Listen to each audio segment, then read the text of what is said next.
Where? Oh, you'll see it. Just keep looking. I can't see it. Well, that's too bad, because I found what I was looking for. Hey! Come back here! Give me my wallet! Finally, the moment of truth. Say goodbye to anonymity. His driver's license. At last! At last! And your name is? Mr. What's-It-To-Ya? What kind of ridiculous name is that? It's my ridiculous name! What's it to ya? Hello YouTube, how's everyone doing? It's Professional here. So, today I have a crazy current events video for you guys, and this is kind of related to GTA Online. This is kind of really stupid. This is also Australia's new, laws that's going to require a digital ID. So you are going to need to upload your digital ID in order to play a game like GTA Online. If you live in Australia, play any kind of 18+ games, probably for to watch violent movies, also probably for any kind of adult entertainment.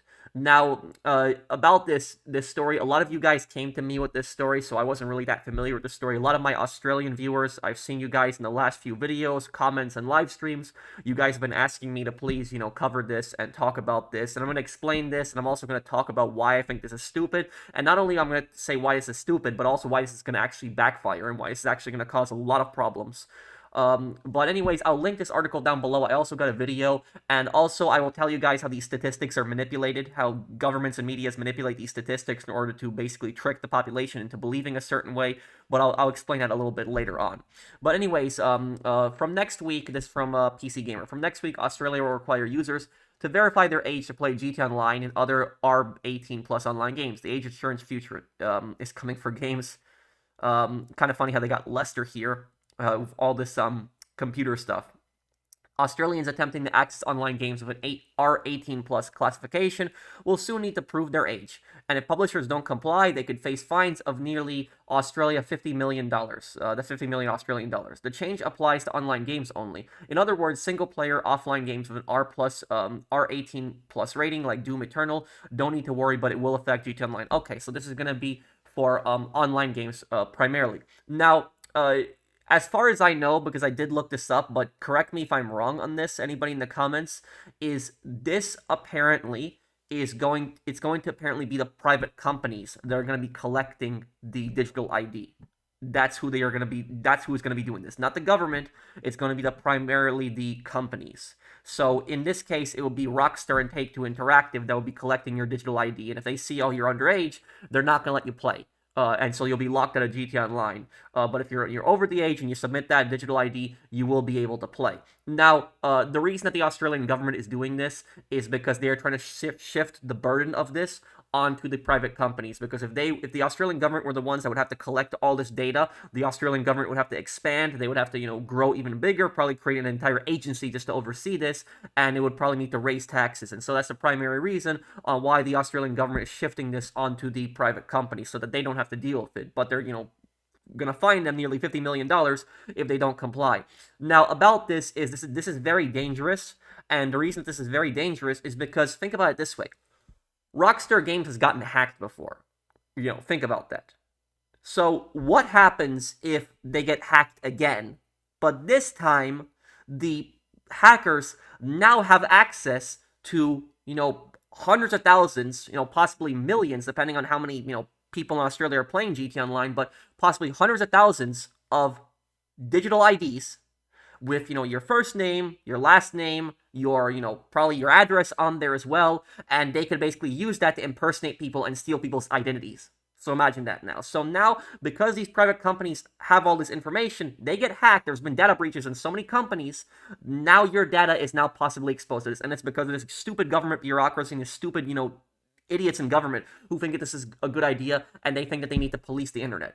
The new requirement, which comes into effect on Monday, will also affect pornography and explicit AI chatbots, according to SMH. It's all part of measures taken under the new age-restricted material codes, which, according to a release from Australia's East Safety Commissioner, covers most corners of the online ecosystem.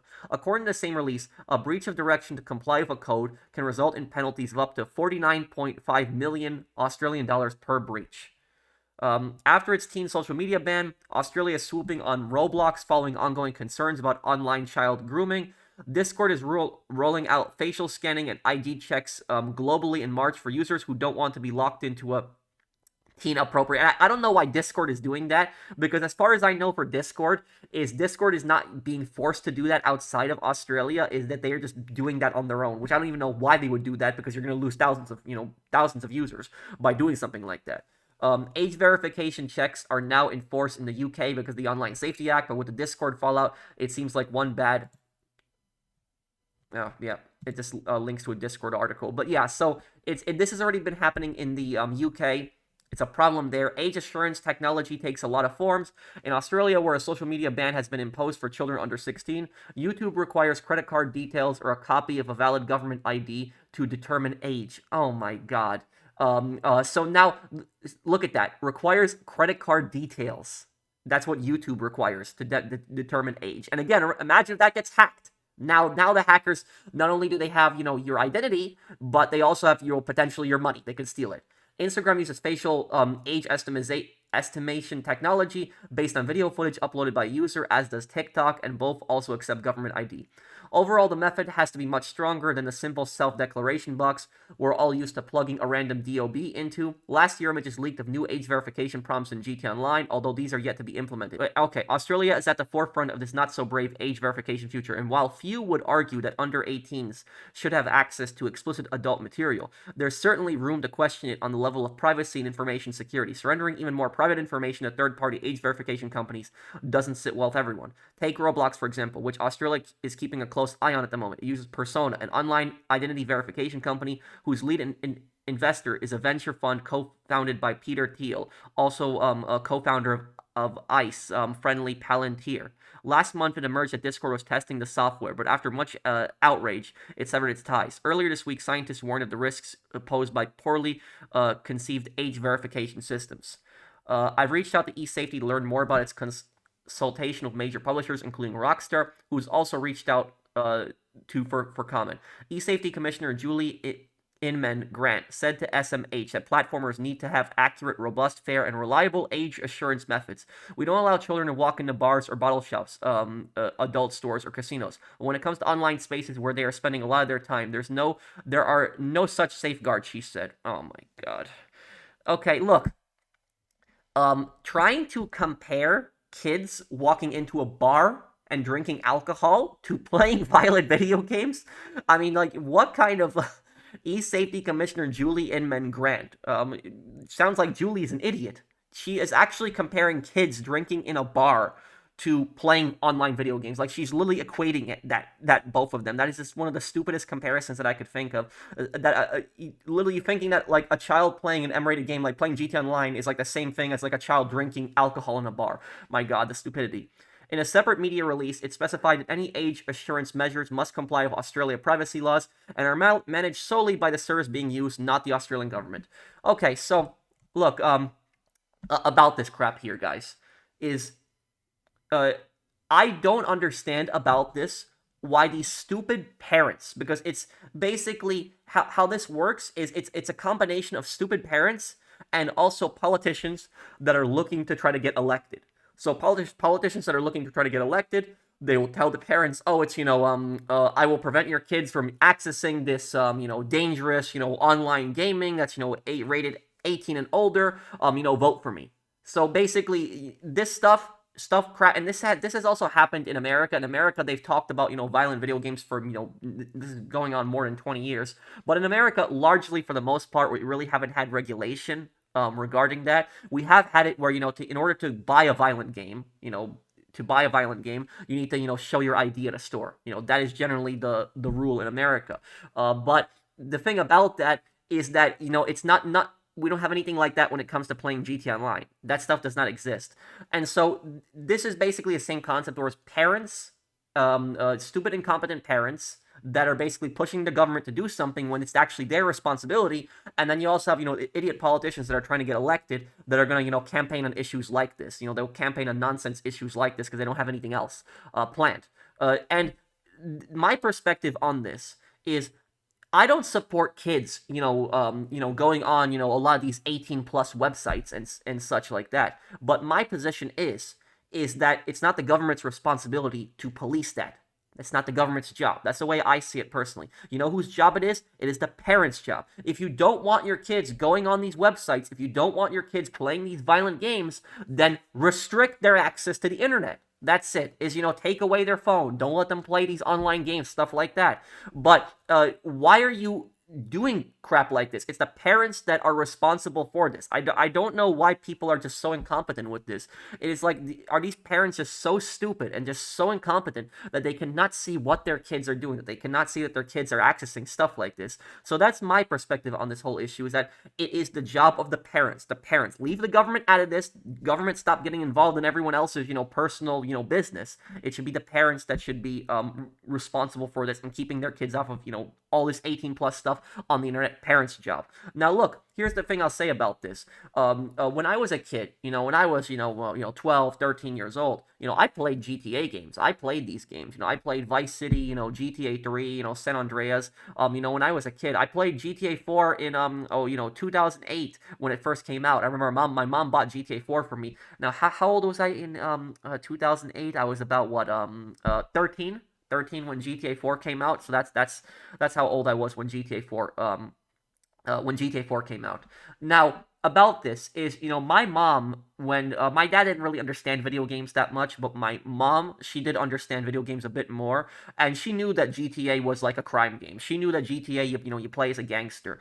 She knew that there's drugs and, violence in these games, but my mom still let me play these games. And the reason that my mom still let me play these games is for two reasons. One, I didn't misbehave. I did not cause problems. I got good grades in school, and so my mom basically said, you want to play these games? That's fine with me. And second thing is that my mom knew that I understood the difference between a video game and real life. So my mom knew that I liked gangster games. She knew that I liked watching Scarface and The Godfather when I was a kid. She knew about that.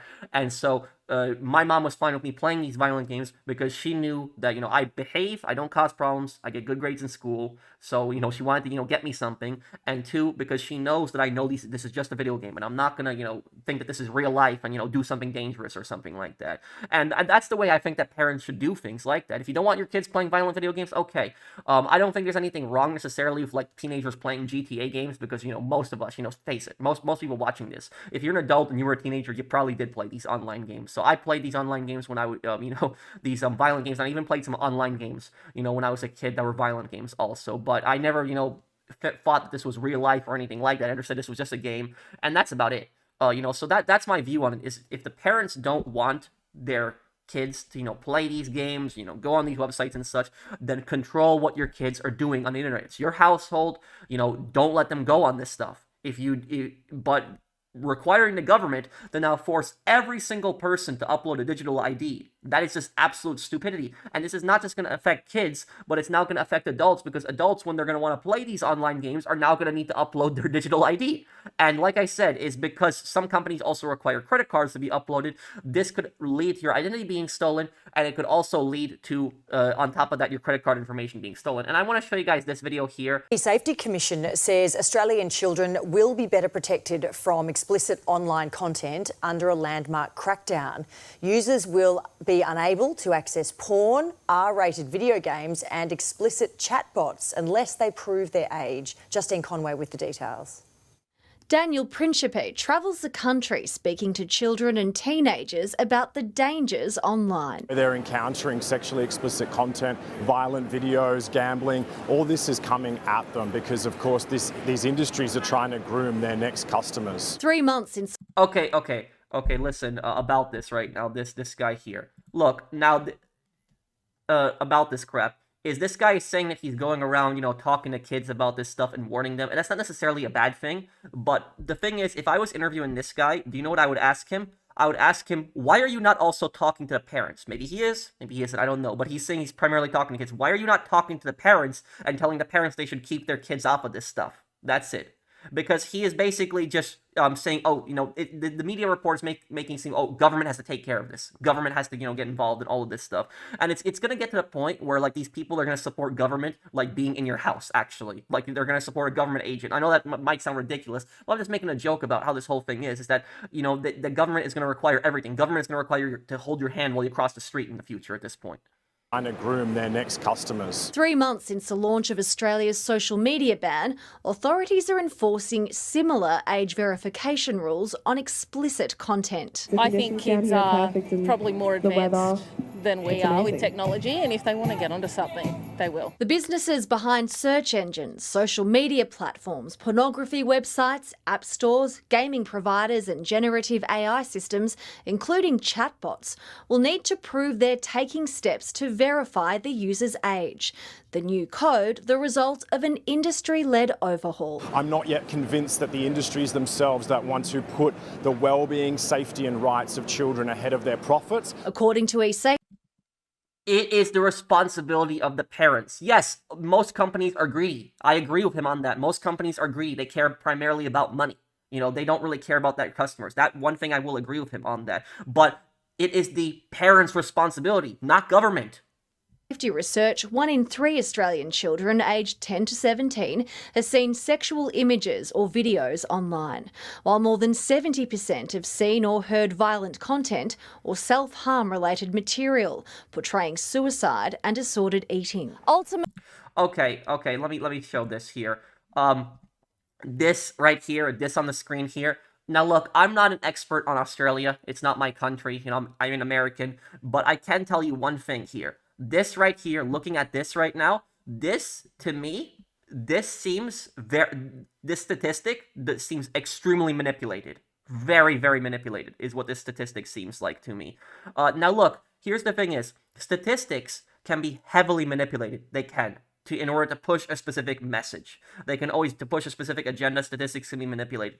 And when I was in college, I studied law enforcement technology, and I specifically, for example, looked up crime statistics and other statistics. And I also wrote a paper about violent video games, studies on violent video games, and a link and causation behind, you know, violent video games and real-world violence. And surprise, there is no link. There's no link whatsoever. There's no proof of any kind of link. But statistics can be manipulated. And statistics can be manipulated in a few different ways. Now, the 3 ways that statistics can be manipulated, at least from my experience, it's not that the numbers themselves are not fake. The numbers a lot of times are real. But what's not being told is the method. The method in which these statistics are being recorded is not being told to you. Also, what's not being told to you is the location of these statistics, because location does matter, because in one location, something can be very different than another location. And so recording statistics in one location can also affect it, and how you record these statistics can also be affected. And then the third thing in way statistics can be manipulated is by not telling you everything. So let me give you an example of a few different studies, and I'll show you how statistics can be manipulated, and it's going to be leading up to this. So, for example, in my country, have you ever noticed how whenever the media does like these studies on like poverty in America, whenever the media does studies on these poverty in America, you'll see like one media study will be like saying like, oh, you know, poverty is much higher, but then another study will say, oh, poverty is much lower, and then you get confused, and you're like, well, one media said that poverty is lower, and one media is saying poverty is higher, so which one is lying? It's not that either one is lying. It's what they are doing is they are specifically in how they are recording those studies. So, for example, is in certain studies when it comes to poverty, they won't record tax credits. Which that can actually help a lot with your income, especially controls on how much you will be taxed. And so one study might record it with tax credits, and one might record it without tax credits. And that could basically be a flawed study, because then, while the statistics themselves aren't fake, it's how you're recording those statistics that can manipulate the study. So basically, if you record one study without tax credits, then poverty will be higher. But if you record it with the tax credits, poverty will be lower. So there's stuff like that out there. There's also the location. Location, for example. When you're recording a study, the location also matters heavily. Because, for example, linking back to this poverty study, if you make $35,000 a year in America, and you live specifically in New York City, that's my hometown, that's where I'm from, New York City. If you make $35,000 in New York City, that is very difficult to survive on. Very, very difficult, especially if you live in Manhattan. If you live in Manhattan, which is like the most expensive part, and you are just making $35,000, you're almost always guaranteed to be living with roommates, and your rent is probably going to be extremely high. Bills are going to be very high. It's going to be very hard to make it with just $35,000 in a place like Manhattan. However, though, $35,000 in a state like Iowa, which is a, Midwestern farming state. $35,000 in that state gets you a lot more. Money is valued much more in that state. Properties is cheaper, rent is cheaper, groceries are cheaper, taxes are lower in that. And so basically is that if you did like a study of what, poverty, like for example, what $35,000 does in like a state like Iowa, and then $35,000 in like a place like New York City, it will be very different. So that's why location matters also when it comes to statistics, is that the location can change things up. And that's what the thing is, when they do these studies, they don't tell you a lot of times where the location is, where they recorded stuff like that. And then the third way that statistics can be manipulated is they don't tell you everything with that study. They don't tell you all of that, and that's probably the biggest one. One example that I can think of is, for example, with guns. Gun violence. Now, this it's regardless of how you feel about firearms, if they should be regulated or not. That's not the point. The only point I'm getting at is how statistics can be manipulated.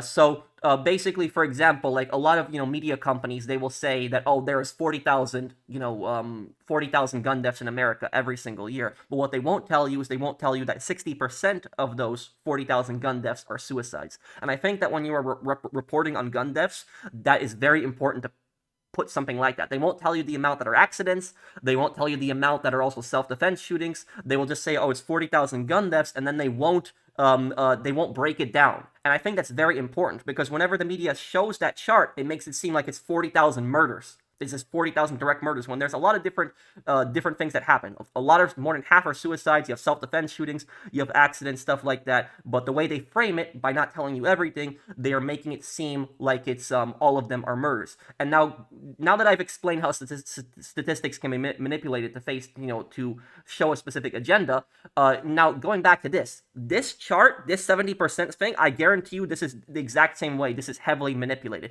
So let's look at what it says here. 70% of children, violent content, have seen violent content, self-harm material, disordered eating. So about that, remember what I told you. The biggest way that statistics can be manipulated is they don't tell you how they are recording these statistics. They do not tell you everything about those statistics. And that's exactly what they are doing here. Because have 70% of children seen something violent? Probably, yeah. I probably think that too. When I was a kid, I've seen, violent movies, I played violent games. However, though, what they aren't telling you in this is they're not telling you exactly what that is. When they're telling you 70% of children have seen some violent content, self-harm material, they have that included here, disordered eating, which I don't even know who looks stuff up like that. I have never looked anything up like that. Like, who looks stuff like that up, somebody disordered eating? So this just seems very suspicious to me on this. What I think this 70% is, my best guess on this, is I think that they have just taken different violent games. They've taken different violent games. So, for example, if a child has ever seen like a scene from a violent movie, like, you've seen like, something from, a kid has seen John Wick, for example, or something like that, that will count as, seeing violent content. If a kid has, goes over to their friend's house and their friend is playing a violent game, that is now going to be counted as that kid seeing violent content. If you break this down, if you break the 70% number down into the exact amounts, like what are they seeing exactly? Is this violent movies? Is this violent games? Because that's a whole broad subject. The way that this chart is making it seem like kids are looking up some psychotic stuff, like they're looking up somebody intentionally hurting themselves, they're looking up people disordered eating. And while that might be a small percentage of it, a very, very small percentage of it, the vast majority of this number comes from playing some violent games. It comes from maybe watching some violent movie, stuff like that. It's not some kids just going on the internet and just looking up people hurting themselves and just, having an eating disorder. But the way that the media is framing this is it's framing this specifically with an agenda, because the media is a business. You got to remember that too. They make money with views, and their parents are looking at stuff like this and they're like, oh my God, my children are looking up stuff, self-harm stuff and disordered eating, which I don't even know what kid would look stuff up like this. It's mostly violent games and violent movies. That's what kids are mostly playing and seeing. That's where this number is coming from. So that's how statistics can be manipulated to fit a specific agenda. I hope that I explained that. And when it comes to the to some more of these statistics, for example, is there are other studies, for example, that show like unemployment is like another subject, that unemployment is like really high. Others will show that unemployment is really low. And you're confused because you see one media saying unemployment is high, one media saying unemployment is low. It's how they measure these statistics, how they measure it. One media company, what they will do is they will record if you are like a part-time worker, if you work like 3 part-time jobs, for example, to support yourself, they will count you as unemployed because you are looking for a full-time job. There are other ones that if you are unemployed but you do odd jobs, for example, like, you know, you go to your neighbor's house and, you know, you mow the grass and stuff like that, you know, for money. Maybe you're like a handyman in your off time. You go on Facebook and you offer your services to fix people's houses, you know, fix problems with people's houses. They might count you as unemployed because you don't have a full-time job. And that's how, you know, unemployment can be ranked higher than it actually is. So there's a lot of these different variables that they will use. And it's the same thing for the violent video game studies. When I wrote that paper in college, and I wrote that paper about violent video games and their effects on kids, there's no proof whatsoever that violent video games have any kind of correlation between real-world violence and fantasy video game violence. Now, there was one study that I remember I read and this is like, you know, 6-7 years ago when I did this, but there was one study specifically I remember where a bunch of these kids were tasked with playing a bunch of different violent games, right? And what happened was, in that study, these kids were playing these games all day long, just nonstop playing the exact same day. And here's the thing. Those kids did not eat for the majority of the day. When they finished, you know, the study, they would, you know, their parents would take them all out to go eat. That was basically the thing. Or the study would give them food. Now, these kids weren't, like, starving. It wasn't like that. But they just were hungry. They hadn't eaten, you know, pretty much most of the day. And so, think about it this way. If you are playing, you know, video games on an empty stomach the entire day, right?